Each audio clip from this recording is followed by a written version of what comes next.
So I shall begin today's video with the official hashtag joyant, the official hashtag jubilant, and how about official hashtag happy Mother's Day to all you mothers out there and the amazing work you do and how you make this world a better place for everyone else. Happy Sunday. Hope you're joining this Mother's Day again.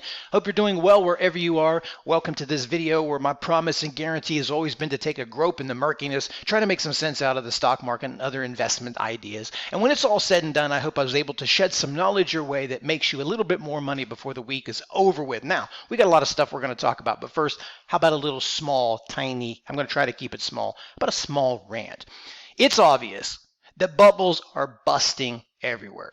And this market is on the verge of possibly really getting more aggressive to the downside. This is just not this market. You're seeing this in crypto. That market's been dead for a little while. I know the YOLO and hodlers are going to get all pissed off at me, but hear me out as I go through this. I'm not hating. I'm just trying to make people some money, and that's what it's all about. We can't fall in love with stuff, right?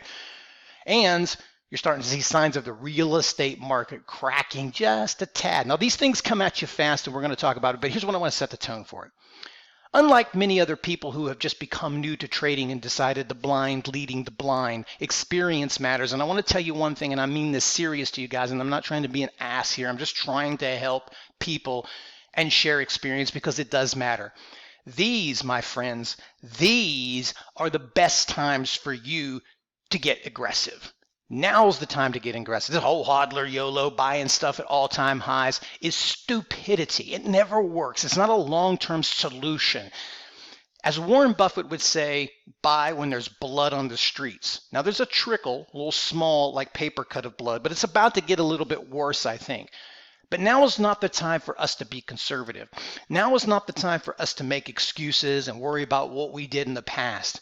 We have to worry about tomorrow. We have to worry about the future. We have to plan for what is ahead and try to put our personal biases down. That's always the tough thing about trading. It's just trying to put your personal beliefs behind and just be open-minded about what's happening. So I'm going to do that. Let's begin with the market here.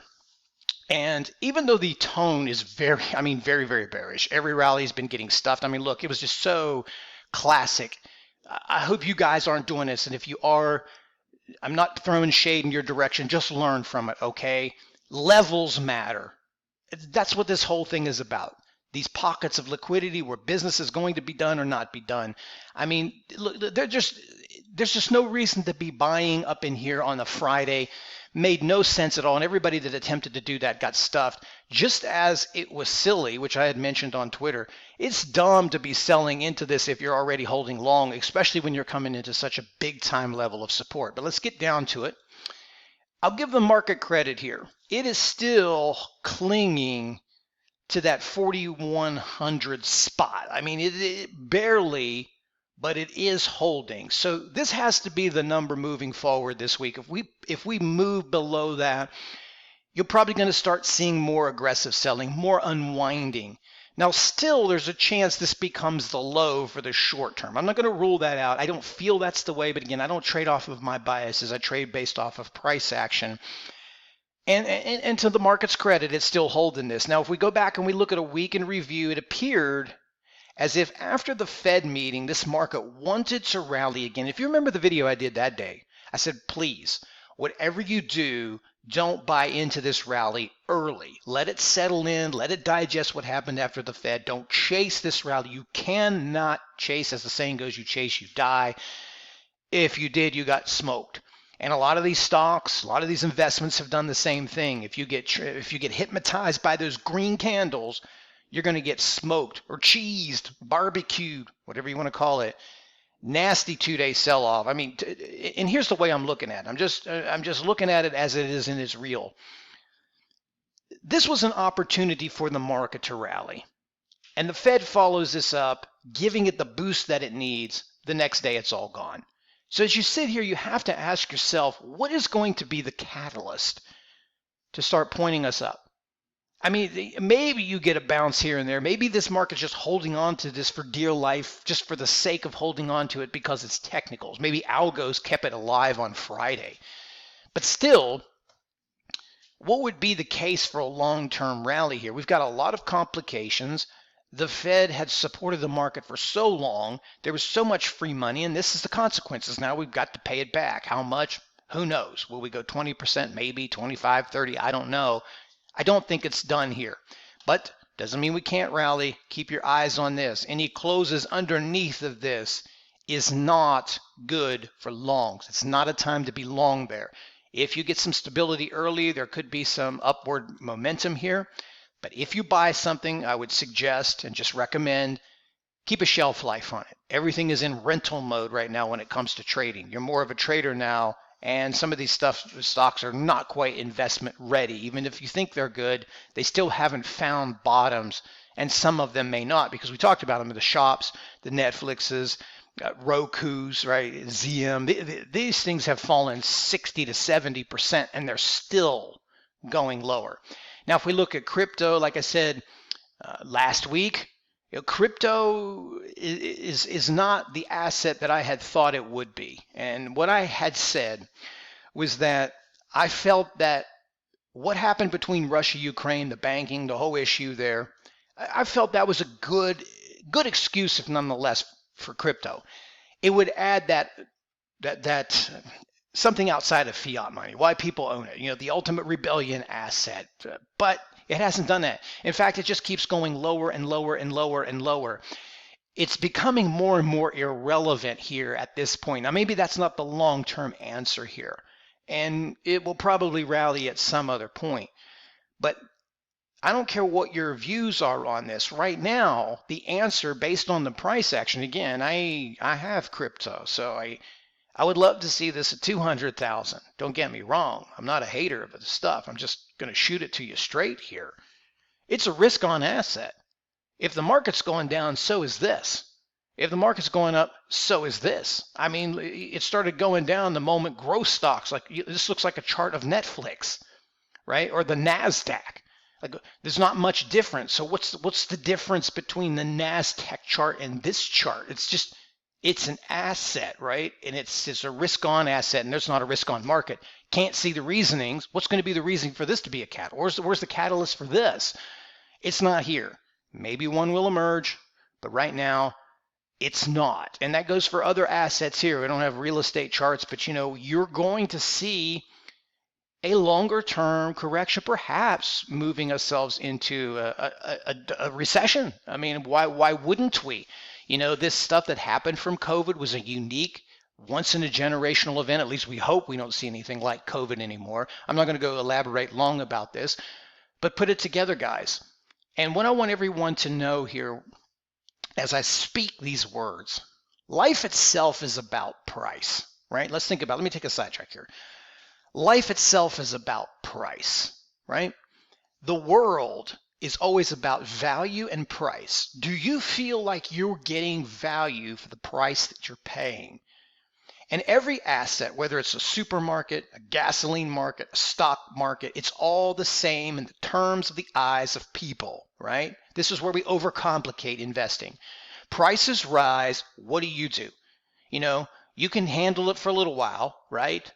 It doesn't even matter how much money you make. This is irrelevant to some point, because even I go into the grocery store, and every time I go there, it's like $100 more, and I'm like, gee, stop it, right? You know what the price is. Every time you drive by the pump, more prices.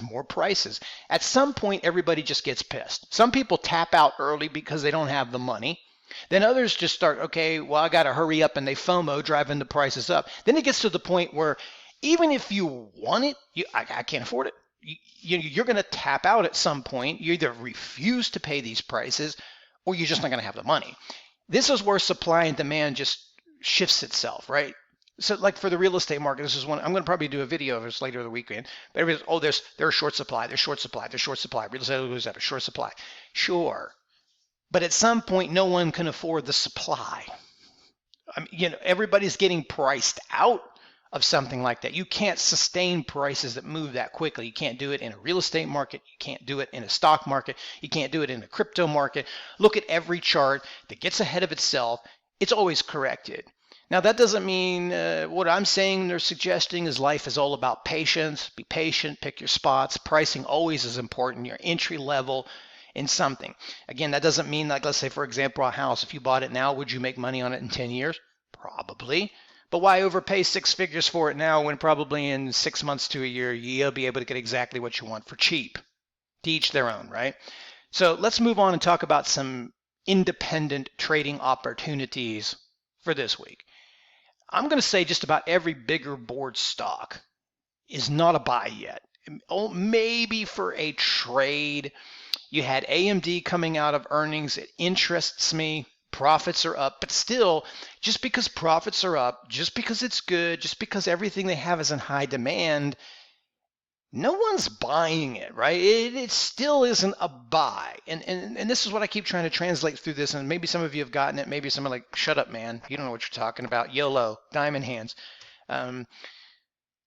It's just not ready. They're just not ready. I think Netflix was looking very interesting. I think I brought this one up, but it's just not done. It isn't done. Maybe Nvidia. I like the semiconductors as investments, but not now. I would not invest in it now because I'm not sure the bottom is in yet. We'll see it when it's there. But right now, they're barely clinging on. And I think actually everything, if the market rallies, you probably should be thinking about shorts, not too aggressively, but still, you should be looking for fades and picking spots. Again, you can't on one side, this is always what's going to be the challenge now. On one side, you can't underestimate the squeeze potential of something that's oversold, but the market isn't really that oversold. But, things don't seem to be gaining any traction. I want to talk about some cheaper ones. I'm kind of bouncing around here a little bit. My apologies. There's always a bull market somewhere. I tell you what's got my interest. A couple of trades on this. I'm going to call it Fergie. Fergalicious. I don't know the words, man. Fergalicious. My hump, my lovely lady. I'm just going to call it Fergie. Okay. This is a beast. This thing, look, before I say that, I'm not saying just run and buy this. This is sketch at best. Sketch. I would not hold this overnight. This is day trade only for this. I did a couple of dip buys on this. I was eyeing this as a short candidate. I remember trading it back in here. You did the old A-frame. Now you're squeezing up again. So kind of once a Momo player, always a Momo player. People remember that. Is not an investment either. I haven't done any sort of reading of financials because I don't do that. I'm guessing based on the chart, noticing how it had been. It's a scam. But I don't care. It's not my problem. I'm here just to trade and make money for myself. Don't really care what they do. Maybe there's another 47, maybe a 50 run on this. These things can get silly. If you find some good spots intraday, I think you got some longs here still. Like these dips have been pretty good spots to buy. They've been rallying about $2 to $3. It's been a good cash flow trade, but nothing else.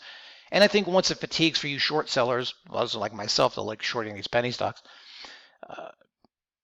Maybe, but it's not ready for that either. It's still a little too aggressive to the upside. Same thing with this red box. Is probably another one here that's on the back side. Looking for this one this week to do a little bit of trading. And by the way, if you guys want to do these, I have a free room where I'm trading these pennies. It's completely free. I don't need anything from you but your participation. So let's watch this one. It's called the Penny Pound. It's in the description box there. So anyway, I don't have any individual names here. I just wanted to look at markets, wanted to look at the coins, wanted to talk about a couple of interesting looking stocks here. For now, it's a trader's market. You have to pick your spots, probably downsize your positions, use stops, respect it. But I think the time for investing, if you're looking at your favorite stock, it depends on your time horizon. If it's 20 years, don't listen to me. If you're really trying to get good value, you're trying to load up, you can't just load up for the sake of loading up because it's down. And maybe there's a lot of traders, I think, that don't understand this. Price action tells you everything you know about everything. There are certain things you will learn like this. You go from $10 to $28. That's not normal. That's not typical. That's not sustainable. Yes, there's money to be made on the upside buying it. I'm not saying that you shouldn't, but you should know what you're getting into. If you're buying that thinking, oh, we're going to do the AMC squeeze and go to $700, you're probably fooling yourself. Those are once in a lifetime unique opportunities, and look where they are now. Same here. Things get ahead of themselves. Everything gets ahead of themselves. Every market gets ahead of itself at some point because it's all run on emotions. So I'm going to leave it at that, with maybe the lesson tying in today that not just price, guys, but remember, it's done so. because it's always run off of emotion. And maybe I bounced around a little bit, but my last piece of advice for you is if you ever really want to learn to trade, don't read trading books. Don't read that bullshit moving average, blah, blah, blah. Go pick up a psychology book on human behavior. Study the tulip bubble, the South Sea bubble, the dot-com bubble, the oil crisis in the mid-2000s. Read these. Understand the behavior of human beings, because that's who's trading, right? And that's never changed. More people trade solely off of their heart than they do their brain, and that's why they get in trouble. So anyway, guys, thanks for watching this video. Take care, trade well. I shall see you soon.